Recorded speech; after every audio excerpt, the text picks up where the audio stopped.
nnyo sisobola kwogera bigambo bibiri bisatu nesiyogera ku Bala oba Mwami Ketti nga gospel music abantu bonna tebamwagala musigale nga muyimiridde bannange nga abantu bonna bagamba abayimbi ba gospel Bala mwoyo yajja n'angamba I'm going to take a risk ngukolereyo ekivu ku Africana.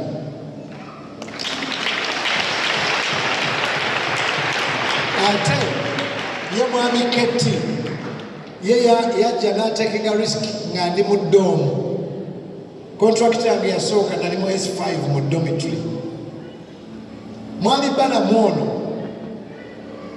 n'ennamba ye ngiyina off head kuba namukubiranga nnyo nga biganye. Nzijukira Mwami Bala mwono ye yantwala n'akolera ekivulu e Munyonyo Speak Resort. N'antukula maaso n'agamba mugembe ngubuli Katonda nga ndaba sifisizza naye kasita terya mmanja. Bwe natandika worship nights nga Bala mugwenkubira Mwami Bala muwanazeewo nnyo olumu ng'ayitawo nakunnambula bulambuzi mukola ki n'alaba ku worship night n'agenda. Bwe yafuuka honorable minister nze yasinga osanyuka kuba nange nafunayo gwe bayita gamba nooku singa babeera wantabudde. Nsaba ffenna tugatte engalo twayagala nnyo mukyaza si ku lunaku bwe ruti naye Katonda bw'ageze. Ekkanisa yo yeeno evudde muti mu muyembe. Nkwebaza nnyo Mwami Bala mu kumbeererawo. Wano waliwo bamulekwa bannamwandu abakadde abalema abaana ba ghetto. Nsaba tugatte engalo twanirize olw'ekitiibwa.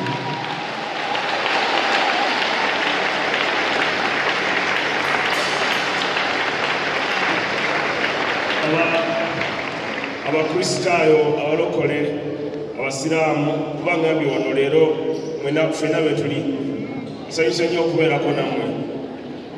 Njagala mukubire muganda wange Pastor Wilson engalo za mirundi esatu. Akati Pastor Wilson Uganda babayita munaku kawama. Akawama kekoza ki keranza kokka naye ate ye mutuule bannange abasobola okutuula naye ate akasobola okuba keeranzako nga naye yafunamu omukisa gwa Katonda. Abagambye mu famire ye kati yasinza okuwangaala ekyo nakyo mukikubireko omugalo gwa kya Katonda. Twali tukula Pastor Bugembe anyimbira bulungi nga wabagambye nze sigendangako kukola mukolo gwe ng'anoonya magoba naye ngamba kankole n'omusajja wa Katonda ono oba sikoze oba nkoze kankole ki. So nze njala kwebaza okubeera n'empisa ennungi ate obuteerabira. Abayimbi abasinga beerabira n'akuvuma n'okuvuma ng'alinayo oluyimba lumu lwakubye ng'abukabuka naye zoono oluyimba lwange ndowooza olusinga okunyumira olumanyi lonki gye twalonki nga baluyitaana komaweeka nedda waliwo olulala lonki gye twakola katikati yali Mukama njagala kumanya tuluyimbe ffenna. Mukama njagala kumanya Mukama njagala kumanya kwata ekisimu ekiringa etafaali beera n'enviiri ezakaweke nga Yesu azimanyi. Oyo semiiti asinga omufaliso okutali Mukama. Kwata ekisimu ekiringa etafaali nga Yesu akimanyi. Kale njagala kumanya nafunye ennyota nga ne mu bwavu nsigala ndokoka. Njagala kumanya mukawulidde bye tuli byonna tuli lwa Katonda oyo gwe twagala okumanya amanyi buli muntu kumwe abali wano naye ng'ate abamu kumwe temumumanyi. So nze pastor, I'm not who I am without God. So nze njagala kwebaza ate njagala okwebaza mu ngeri enjawulo okusembeza abantu bannabyabufuzi bonna oba wa nuupu oba wa people power oba wa FDC bonna n'obasembeza bwoli. Singa bannayuganda ffenna tubeeranga ono pastor Bugembe singa Uganda etereera ate mu ngeri enjawulo ayinza okuba tekibagambanga ayagala nnyo Pulezidenti Museveni amwagala waliwo okwagala n'okuwagira waliwo okwagala n'okukola ki ate ayagala nnyo first family ya Pulezidenti omuli Muhoozi omuli Pastor Patience omuli Sister Natasha omuli abaana bonna abaagala. Nakugamba nti nalootako nga omuntu agamba gamba General Muhoozi asiibe Nakwana. Nakikugamba wali olina okingamba n'ogamba ekyo kyagala okuŋŋamba. Nakigamba Chairman Toyota. Mutuuse simanyi Mukama kye yali agamba simanyi gye bamujja. So ngenda mugamba ddala nawuliranga omuntu agamba nti gamba omwami oyo n'ennyumba ye ne baakola nabo basiibe Nakwana. Katonda nga ndaba ku kituufu. Kitegeeza pastor we mba wano osiibe. Bagamba General Muhoozi. Abafamire ye. Wallahi nawulira omuntu agamba mugambe basiibe 40 days. Naye natuma Chairman Toyota kati naawe nkutumye kubanza simanyi gye bamujja. Naye mugambe. Totumye weesitukidde kubanga abo bona be baliko kati byaliko. Asobola okubuuza Pastor Patience wabo amulagirira engeri gye basiibamu. Katonda nakiroota. Ngenda kimugamba. N'asanyuka. So abantu ba Uganda mwena abali wano bakuŋŋaanya olwaleero okujogabana ku ssanyu ne Pastor Bugembe nga ajaganya amazaalibwa gwe kuli ne maama waffe muwala w'omulangira Daudi Ochieng. Mwewale nnyo okujja. Pastor njala kwebaza okulira abantu emmere okusalawo okugamba nti ogenda kusanyuka olwaleero osanyuke n'abatalina oba abalina naye naawe ogabaneko nabo nfuki okusala keeko naye bali ettooke kubanga ettooke kye kintu ekiriwo abantu abangi omwaka ate omuntu gumu n'akola ki. So pastor weebale nnyo. Waliwo n'abatwadde emifaliso.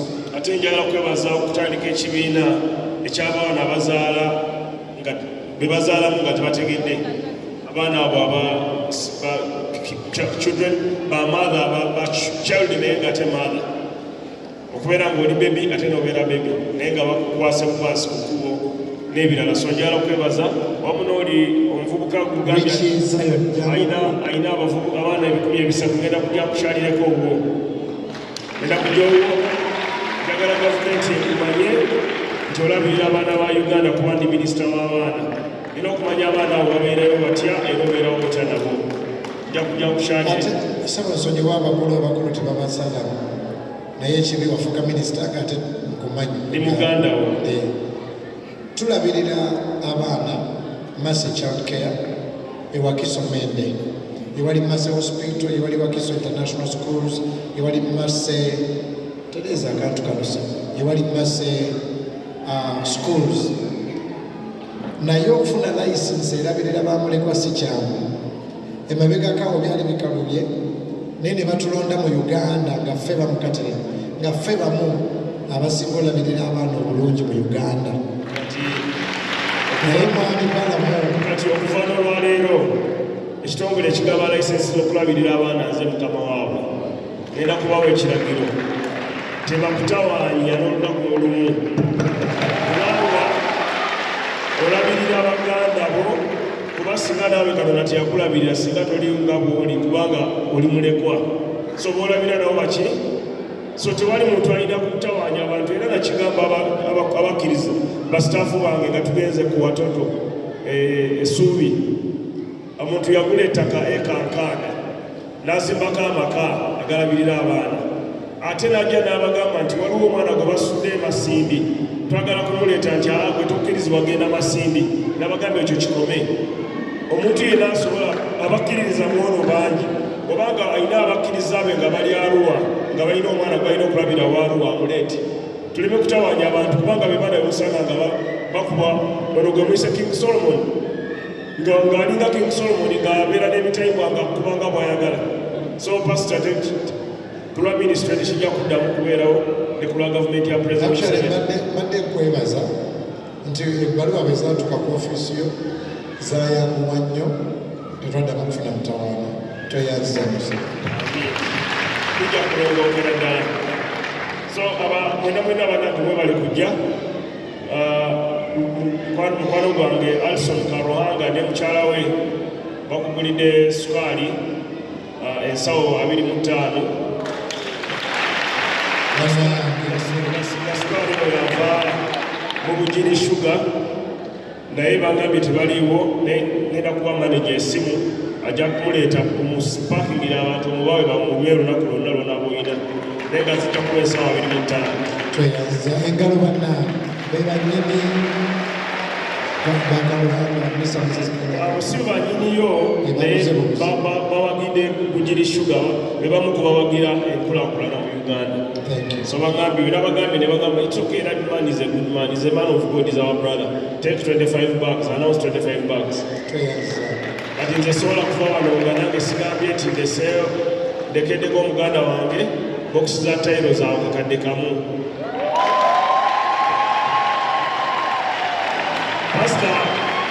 pasita yerabidde obagamba nti bwe twali nga tuli wali wansi najja ne mugamba tutandika ddi okuzimba n'agamba kasooke ngula ettaka ne mugamba tuzimbe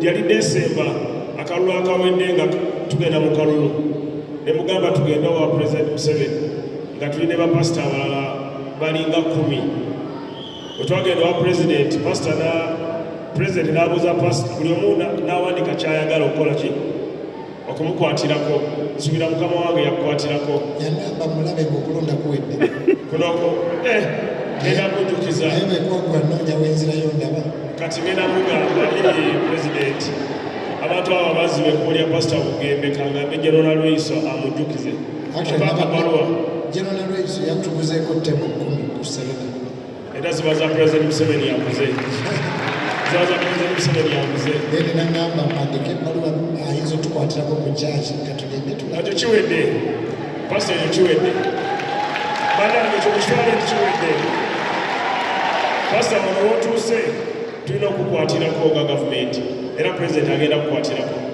naye amakula pulezidenti yerabira negenda mujjukiza neempa ebbaluwa ngikwasa General Lweiso tulabe nti tumujjukiza nti yali asuubiza yamutuuseeko yagamba kiro ku makya so agirina nene kiwedde mukikubire mu ngalo era mugambe nti kisoboka era kijja kubeerawo badde ngenda bagamba mugambe nti Museveni ajja kuwangula olwaleero sigenda kwogera olwaleero sijja kwogera byaki naye nja kubasaba nti akalulu kasembe ndi mulonde Museveni kale mwebale nnyo mukama wankulu sebetweyanze ekisooka okujjako wano tukwebaliza Katonda kyakiyo yeeno waliwo ng'ozizaamu amaanyi kansabe tuyimukeko tusabirewo nali bupala aze mu nyumba ya Katonda singa lyabadde ssaba teyandize katugole emikono ayi Mukama twetoowaza wansi w'omukono gwo musajja wa nnyumba yo azze ku luno olunaku ewali bamulekwa bannamwandu n'abakadde okuyimirirako naffe webale nnyo olw'abantu ab'enjawulo abayimiridde naffe leero okulaba nti abaana ba ghetto bamulekwa bannamwandu bafuna ekyokulya kati nno kusabira omukisa ofiisi gye bakuteekamu Katonda akuwa amagezi nga kabakaso tweyanziza nnyo sukaali gwe mutusuubiza ne miliyoni gye mutusuubiza okuyambako nsabye bayibuli gamba nti awa omwavu awola Katonda ayongere okukuuma okukolera ebirungi n'ennyumba yo n'ofiisi gy'olimu ayongere okuwa amagezi mangi okuyamba abavubuka n'abaana erinnya lyetukulu litenderezebwe kubanga tukisabidde wano ku kituuti kya Katonda era Mukama nga tugenda mu kulonda nze nasabye ngeri gy'oli toli mu gavumenti nasabye katonda yennyini yabalonda okuviira ddala ku LC1 paka waggulu mu ofiisi ez'owaggulu. Ye kennyini yeeroboze bw'alaba abali mu gavumenti, bw'alaba abali mu opposition ng'emitima gyabwe ddala ddala gye gisaanidde, katonda yennyini yabalonda ne Uganda nga tuyingira mu shift empya. Ayi Mukama, waliyo abamu nga tebasaanidde nga balogologo bali eyo tebayamba, balina emitima emikyafu. Ayi Mukama, nkozesa Balaam as a point of contact kubanga ali mu office of authority, nensaba nti as we go into the election, may peace hover over this country and may there be no deaths. Walimu okubeerawo okwetta n'abantu okufiira mu kulonda, wabeerewo emirembe mingi. Era Mukama tusabye weweeroboze mu njuyi zonna olonda abakulembeze. Tugenda oyingira mu mwaka oguli ogw'okulonda nga mu buli ofiisi Katonda ataddeyo abantu be, oba bali mu ruling party, oba bali mu opposition, oba bali independent. Naye Mukama akebera omutima y'abateeka abakulembeze in the new move of this nation. We lay our future in the Lord's hands. In Jesus' name, amen.